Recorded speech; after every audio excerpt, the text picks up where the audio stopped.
Hello friends, welcome to my channel. என்னப்பா ஒரே surprise மேலே சர்ப்ரைஸ் கொடுத்துட்ருக்காங்க இந்த எம்என் டீமில். நிஜமாலுமே எக்ஸ்பெக்ட் த அன்எக்ஸ்பெக்டட் இவங்க கிட்ட தாங்க கற்றுக்கணும்.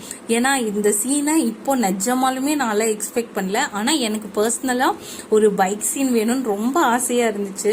கொடைக்கானலில் ஒரு டைம் இவங்க போயிருக்காங்க. அதுக்கப்புறம் இப்போ தானே அது பார்த்தோன்னே எனக்கு ரொம்ப எக்ஸைட் ஆயிடுச்சு ஆக்சுவலி. ஆனால் இப்போ நிஜமாலுமே இந்த மாதிரி ஒரு சீனை நான் எக்ஸ்பெக்ட் பண்ணவே இல்லை. 2 நாளாக எம்என் இல்லாமல் ஒரு மாதிரியாக இருந்துச்சு டேவே.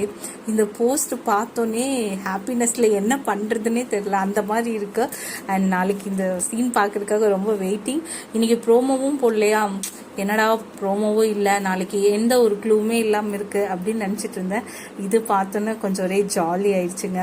இந்த எடிட்டருக்கு எப்பொழுதுமே இந்த 11 to 12:30 ஒரு போஸ்ட் போட்டுட்டு அவர் போய் ஜாலியாக தூங்கிடுவார். அதை பார்த்துட்டோம்னு வச்சுக்கோங்களேன், அதுக்கப்புறம் நமக்கு தூக்கம் வராது. ஸோ இந்த போஸ்ட் பார்த்ததுக்கப்புறம் எனக்கு ஒரு மாதிரி ரொம்ப ஹாப்பினஸ் அண்ட் எக்ஸைட்மெண்ட்டாக இருக்குது. உங்களுக்கு எப்படி இருந்துச்சுன்னு சொல்லி கீழே கமெண்ட் பண்ணுங்கள்.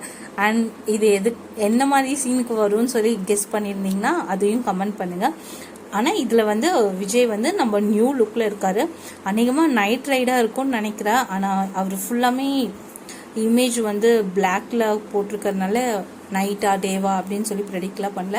ஆனால் இந்த போஸ்டர்ஸ்லாம் பார்க்கும்போது நைட்டில் அந்த மாதிரி இருந்தால் நல்லா இருக்கும்னு தோணுது. பார்ப்போம். Thanks for